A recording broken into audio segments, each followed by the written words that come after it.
7 người chúng tôi đến một biệt thự để giữ lễ tốt nghiệp. Bất ngờ rơi vào một trò chơi bí ẩn về quy tắc sinh tồn. Mọi người đều là người đáng nghi. Chỉ có người chết đi mới đáng tin cậy. Linh hồn ác ý chơi đùa với trái tim con người. Trong 7 người, ai mới là hung thủ? Trò chơi bắt đầu. 1. Phải vào phòng ngủ trước 12 giờ đêm. Sau khi trời sáng mới có thể rời đi. Đừng mở cửa cho ai. 2. Trong phòng ngủ rất an toàn. Buổi tối nghe thấy tiếng động lạ đừng để ý. 3. Có thức ăn trong kho. Không cho phép lãng phí. 4. Ăn thịt có thể bổ sung thêm sức mạnh thể chất, nhưng ăn nhiều có hại cho cơ thể. 5. Không mở bất kỳ cửa sổ nào, có nguy hiểm. 6. Ngày thứ nhất, ngày thứ 3, ngày thứ 5 sẽ có cuộc gọi vào lúc 10 giờ tối. Thông báo một số thông tin hoàn toàn chính xác. 7. Không được tấn công người khác.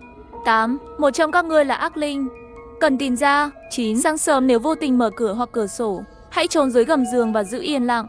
Bất kể nghe thấy gì, đừng để ý, cho đến bình minh. Người vi phạm quy tắc sẽ bị thẩm phán phạt thêm.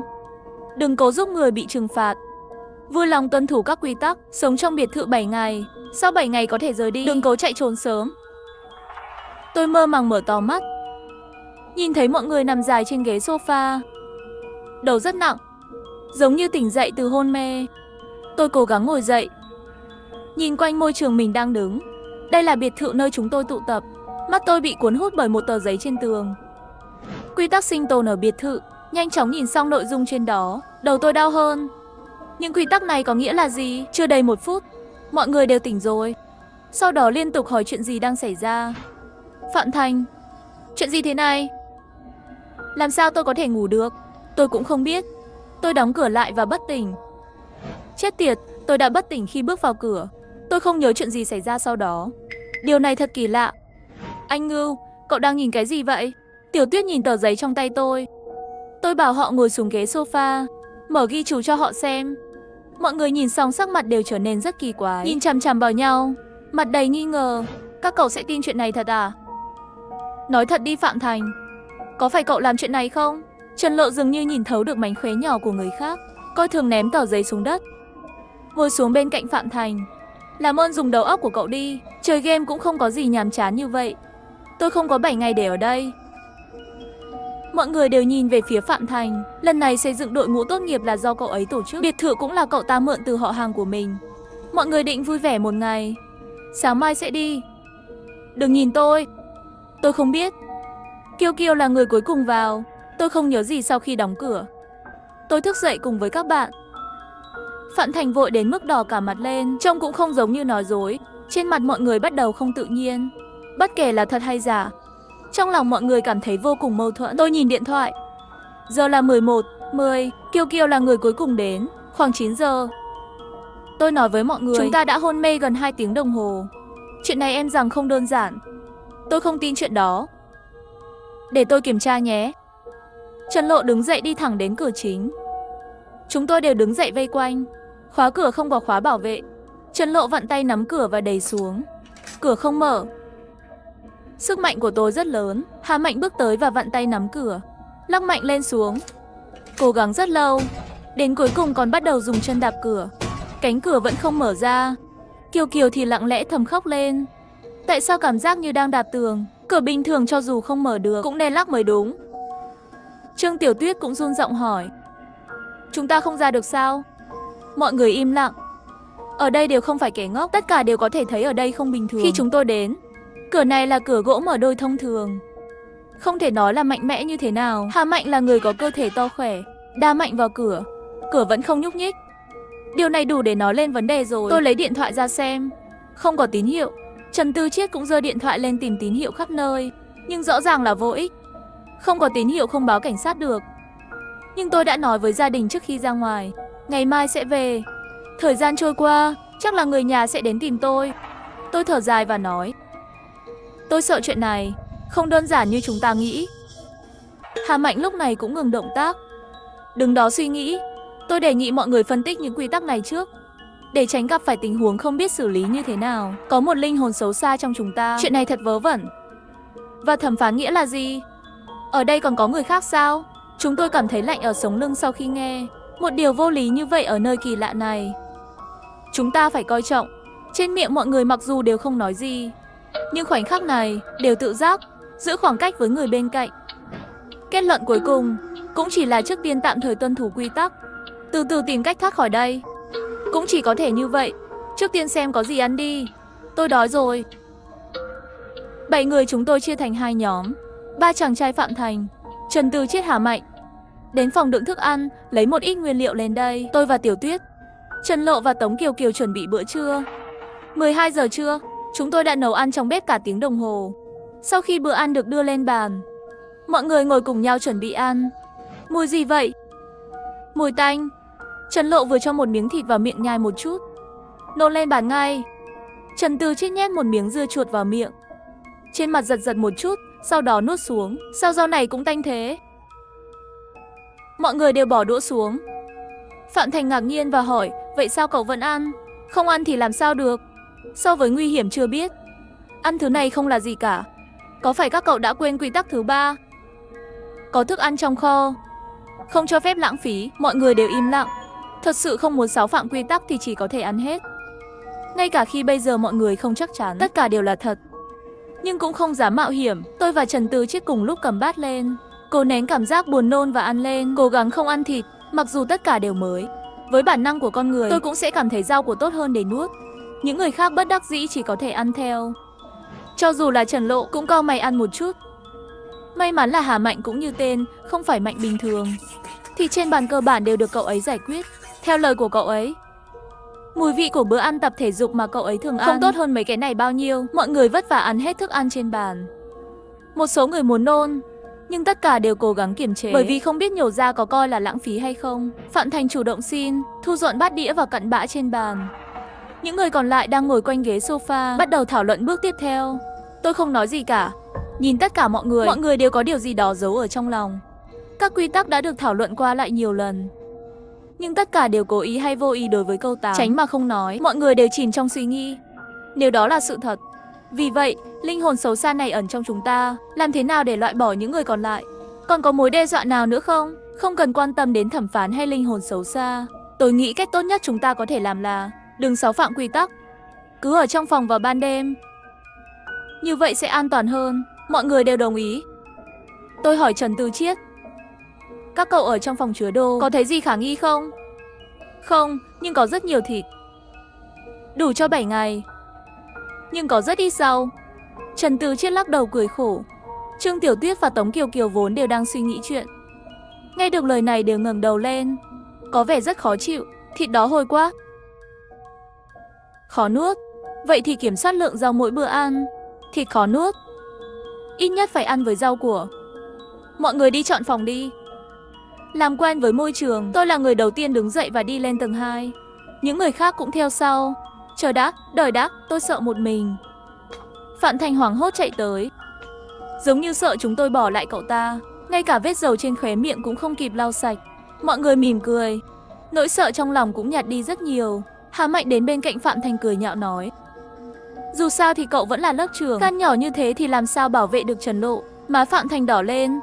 Trần Lộ lại giả vờ không nhìn thấy. Tiếp tục lên lầu. Tầng 2 có 5 phòng, 2 phòng bên phải, 3 phòng bên trái. Ngoài ra, bên trong cùng còn có một phòng chủ hướng về phía nam. Đi đến cùng là nhà vệ sinh. Trần Từ Chiết nhìn một vòng, đề nghị vì sự an toàn.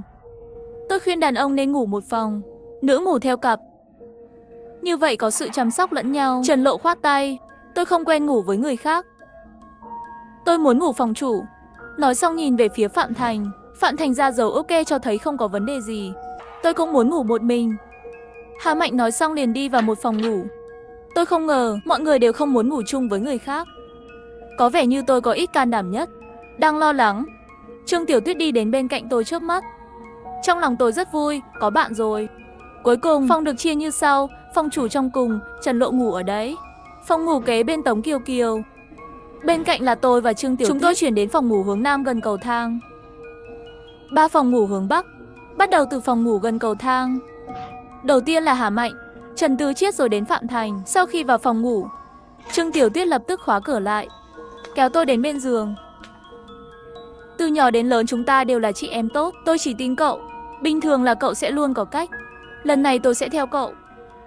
Mê mơ, sẽ ổn thôi. Chúng ta đều có thể sống. Ngủ đi, buổi tối còn phải chờ điện thoại đấy. Trương Tiểu Tuyết nằm trên giường lại nói chuyện với tôi một lúc, mới ngủ say. Tôi không buồn ngủ.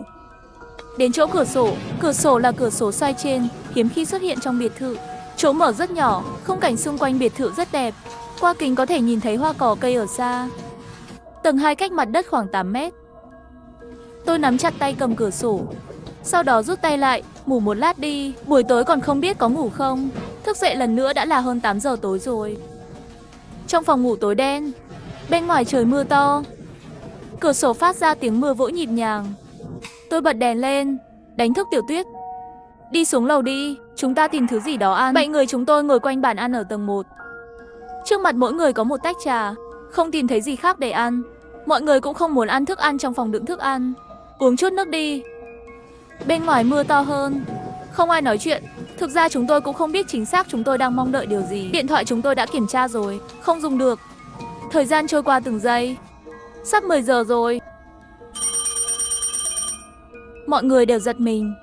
Song Kiều Kiều và Phạm Thành đều sợ hãi phát ra tiếng. Suýt, tôi ra hiệu không được lên tiếng. Mọi người dần dần bình tĩnh lại. Hà Mạnh đứng dậy và nhấn loa ngoài. Giọng nói lạnh lùng trong điện thoại vang lên. Báo sẽ kéo dài 7 ngày. Sau 12 giờ đêm đừng trả lời người ngoài cửa. Điện thoại cúp máy.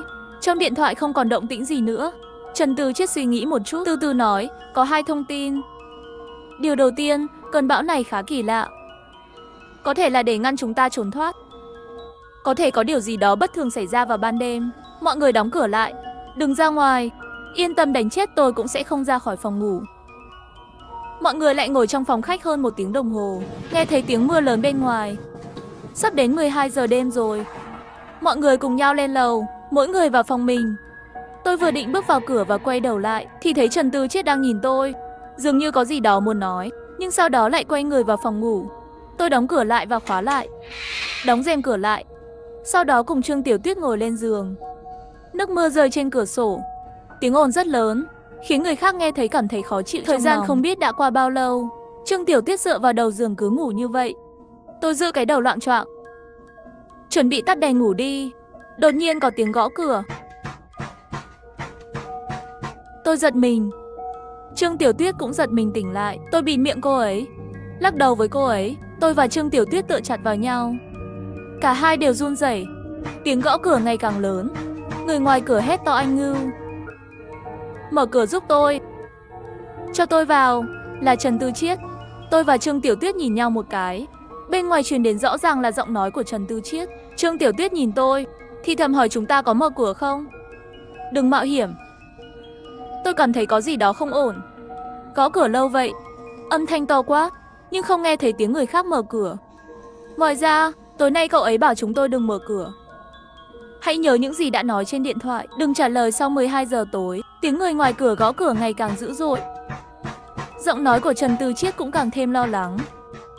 Làm ơn đi, mở cửa cho tôi vào, làm ơn. Tôi và Trương Tiểu Tuyết nhắm mắt lại hoàn toàn không dám động đậy.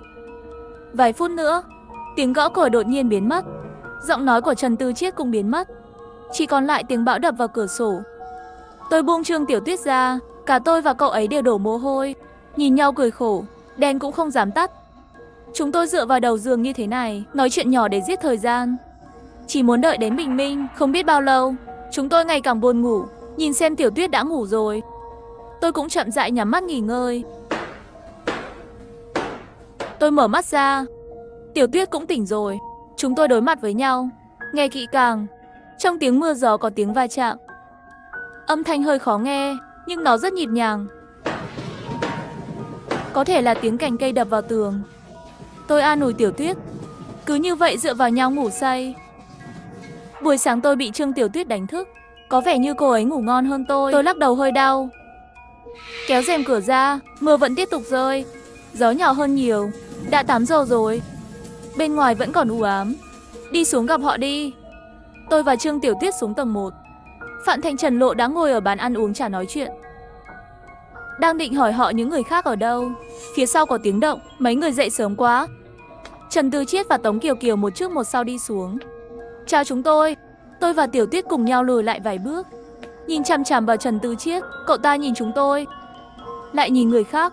Những người khác cũng nhìn qua hỏi: anh Ngưu. Tiểu Tuyết, sao thế? Tôi đã nói với họ mọi chuyện tối qua. Mấy người nghe xong đều bị sốc.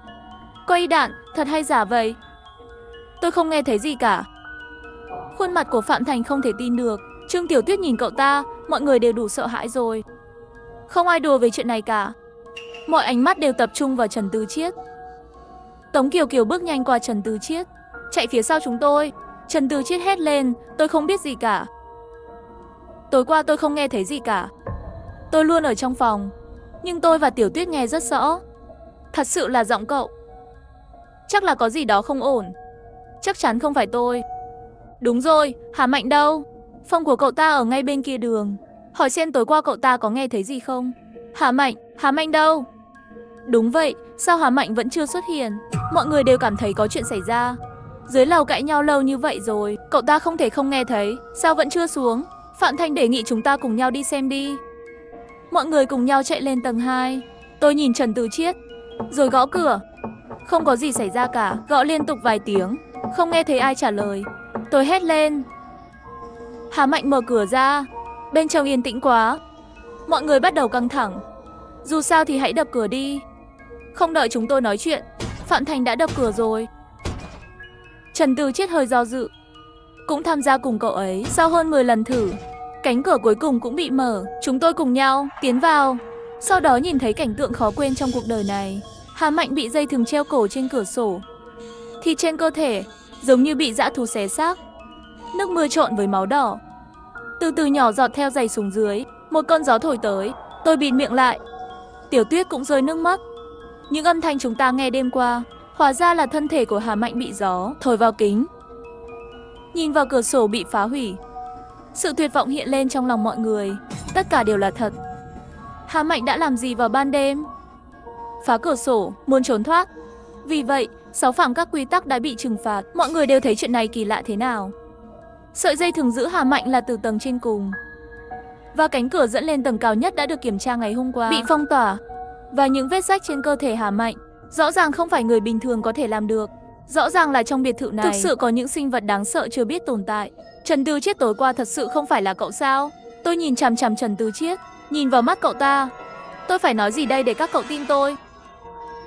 Tôi không ra ngoài, không có cửa. Trần Tư Chiết vừa vội vừa tức giận, giọng nói đều đang run rẩy. Tôi nhất thời cũng không nỡ tiếp tục hỏi. Tống Kiều Kiều đi ra ngoài hòa giải. Chúng ta vẫn không nên cãi nhau nữa, đã thiếu một người rồi. Hôm nay mới là ngày thứ 2, phải, mới ngày thứ 2. Không chỉ mất đi một người, và cả đội cũng đang bất an. Cuối cùng mọi người quyết định đóng cửa phòng ngủ này lại, không bao giờ mở cửa nữa. Và thân thể của Hà Mạnh chúng tôi cũng không có cách nào xử lý được, bởi vì mọi người đều sợ. Ngoài ra cũng không ai dám động vào thi thể của cậu ấy. Trở lại phòng khách, đã đến trưa rồi, 2 bữa chưa ăn. Rõ ràng mọi người đều có chút không kiên trì được nữa. Trước mắt đều có những ngôi sao đang xoay tròn. Phạm Thành và Trần Tư Chiết đến phòng đựng thức ăn lấy ít nguyên liệu, một ít rau và rất nhiều thịt. Tôi tò mò không biết ai lấy thịt. Hà Mạnh chết rồi, chắc là không ai có thể ăn được nhiều thịt như vậy mới đúng. Lúc ăn cơm, tôi nhìn Trần Tư Chiết đang nhai thịt, cố gắng nhai thịt. Lúc này trong lòng mọi người, cậu ta đã trở thành nghi phạm đầu tiên. Linh hồn xấu xa ẩn giấu trong chúng ta, rất có thể là cậu ta. Bữa này tôi ăn rất nhiều, bởi vì thật sự là không có sức lực. Một ngày một đêm luôn trong trạng thái căng thẳng, tiêu thụ cơ thể rất lớn. Tôi thậm chí còn có kế hoạch ăn vài miếng thịt tanh, nhưng vẫn cố gắng kiềm chế. Tôi sắp xếp lại suy nghĩ, phân tích cho mọi người. Trước hết, theo cái chết của Hà Mạnh, những gì xảy ra tối qua có thể giải thích toàn bộ chuyện này là thật. Các quy tắc cũng đúng. Thứ hai là như đã nói trước đó, không an toàn nhất vào ban đêm, không phá vỡ quy tắc. Ở trong phòng ngủ là an toàn nhất. Mấy người có ý kiến nào khác không? Những người còn lại gật đầu đồng ý. Phạm Thành xoa đôi mắt đầy tơ máu và nói như vậy, chúng ta chỉ cần ở trong phòng ngủ mỗi đêm, đừng ra ngoài. Có thể sống sót qua 7 ngày không? Chắc là cũng không khó. Tôi không trả lời, quay đầu hỏi Kiều Kiều, Trần Lộ, hai người thật sự không định sống cùng nhau sao? Có người chăm sóc luôn an toàn hơn. Trần Lộ từ chối. Trước sự ngạc nhiên của tôi, Tống Kiều Kiều cũng lắc đầu phản đối. Tôi lại hỏi Phạm Thành, khi chú cậu đi, có nói khi nào sẽ trở lại chưa? Không có, chỉ để lại cho tôi chìa khóa rồi đi luôn. Cả nhà 3 người họ đi du lịch nước ngoài rồi, không biết khi nào về. Mọi người thương lượng một chút, quyết định mọi người tách ra xem phòng trong biệt thự, xem có thể tìm thấy một số manh mối nào khác không. Ngoại trừ phòng của Hà Mạnh, tôi và Trương Tiểu Tuyết kiểm tra tầng 1, Phạm Thành và Trần Lộ kiểm tra tầng 2. Còn Tống Kiều Kiều thì được phân vào nhóm của Trần Tư Chiết. Ở tầng 1 đi một vòng cũng không phát hiện cái gì cả. Chỉ còn lại căn phòng cuối cùng. Đó là phòng ngủ chính ở tầng 1. Tôi vặn tay nắm cửa. Cửa bị khóa rồi. Đây là phòng ngủ của chú tôi. Tôi không có chìa khóa. Không biết Phạm Thành và Trần Lộ xuống lúc nào. Không phải thường là sống trên lầu sao? Sao chú cậu lại thích sống ở tầng 1? Dì tôi sức khỏe không tốt. Lên lầu phiền phức quá. Liền sống dưới lầu với chú tôi. Rất nhanh Trần Tư Chiết Tống Kiều Kiều cũng đến tầng 1. Tống Kiều Kiều dường như có điều muốn nói. Vô tình nhìn tôi một cái, rồi ngồi vào bàn ăn. Trần Tư Chiết vội vàng nói. Nếu tính theo 3 bữa ăn một ngày, thịt vẫn còn nhiều. Chỉ đủ rau cho 2 ngày. Vì vậy, tôi đề nghị chúng ta ăn 2 lần một ngày. Có thể cầm cự thêm vài ngày nữa. Mọi người đồng ý. Cả buổi chiều mọi người ở cùng nhau, không tách ra nữa. Với cái chết của Hà Mạnh khiến mọi người vô cùng sợ hãi. Nỗi sợ hãi ảo tưởng giống như biến thành dã thú, đang từng bước tiếp cận mọi người. Trời tối rồi và cơn bão lớn hơn. Làm xong bữa tối đã khoảng 7 giờ rồi. Mọi người ăn xong, chuẩn bị lên lầu và ở trong phòng ngủ. Luôn cảm thấy ở bên ngoài vô cùng nguy hiểm. Khi lên lầu, Trần Tư Chiết đột nhiên gọi Phạm Thành lại, muốn ngủ với cậu ta. Phạm Thành sửng sốt vài giây, rõ ràng là do dự, vội vàng vẫy tay nói không. Tôi không quen ngủ chung giường với đàn ông khác. Tôi có thể ngủ trên sàn nhà, chỉ cần có thể để tôi về phòng cậu ngủ là được. Tôi không dám ở trong phòng mình. Tôi sợ ban đêm nghe thấy tiếng phòng bên cạnh. Phòng bên cạnh, chúng tôi lập tức phản ứng lại. Ánh mắt nhìn cậu ta đều có chút thông cảm. Dù sao mấy năm tình bạn với nhau, cũng đành phải gật đầu. Trần Tư Chiết thấy cậu ta đồng ý, rõ ràng thở phào nhẹ nhõm sau khi vào phòng ngủ. Trương Tiểu Tuyết và tôi đẩy bàn trang điểm ra sau cửa, chặn cửa, sau đó kiểm tra xem cửa sổ có đóng chặt không. Sau đó kéo rèm cửa lại.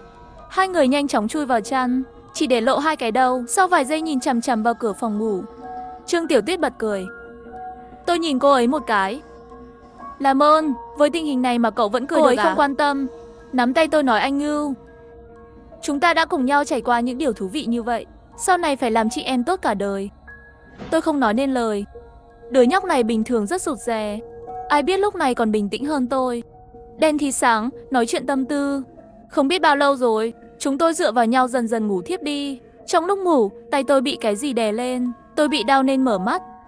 Tiểu Tuyết, cậu làm gì vậy? Tôi nhìn Trương Tiểu Tuyết đứng bên cửa sổ. Tay đã cầm cửa sổ rồi, tay cầm say lên.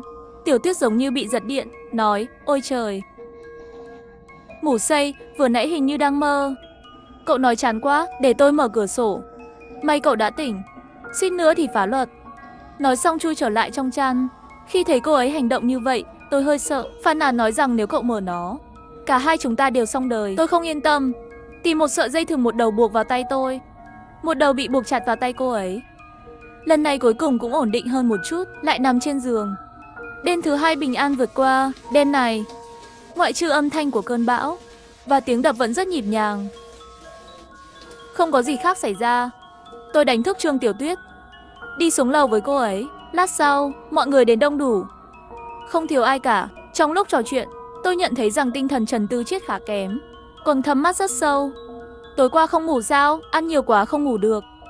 Không chỉ là không ngủ, cậu ta tự trói mình vào tủ quần áo, kéo tôi nói chuyện cả đêm. Buồn ngủ chết mất. Phạm Thành có chút bất đắc dĩ liếc mắt nhìn cậu ta. Tôi chỉ muốn thử suy đoán của mình.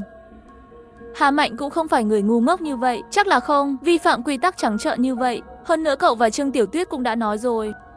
Đêm đầu tiên tôi là người gõ cửa phòng các cậu. Vì vậy, tôi nghĩ chúng ta chỉ cần không xáo phạm các quy tắc, không có nguy hiểm. Nhưng ai đó lại muốn chúng ta phá luật. Mọi người im lặng. Trần Tư Chiết nói có lý. Nếu người ngoài cửa đầu tiên của thật không phải là cậu ta, điều đó có nghĩa là linh hồn xấu xa trong chúng ta muốn giết chúng ta bằng tay của thẩm phán. Có một chỗ không rõ. Quy tắc số 1 là vào phòng lúc 12 giờ. Bình minh mới có thể rời đi. Ác linh có thể không tuân thủ sao? Trần Tư Chiết trầm ngâm vài giây. Tôi không chắc. Nhưng nếu đã nói là ác linh, không phải con người, vậy thì không cần phải tuân theo quy tắc của chúng ta phải không? Có lẽ không cần phải tuân theo quy tắc của chúng ta, nhưng cũng nên tồn tại một bộ quy tắc khác để tuân thủ. Nếu không có giới hạn, nó đã giết chúng ta từ lâu rồi. Chúng tôi đều gật đầu. Không ngờ Tống Kiều nhìn rất bình thường, không ngờ lại rất thông minh. Đến lúc ăn cơm, Trần Tư Chiết trên bàn ăn vẫn đang ăn. Ăn hết thịt rồi, nhưng nước thịt màu trắng treo ở khóe miệng lại không lau. Mọi người xem cậu ta ăn cơm, nhìn cũng thấy no rồi, làm sao còn ăn được nữa. Sau một ngày buồn tẻ trôi qua, trong nháy mắt lại đến lúc trả lời cuộc gọi thứ 2 tới.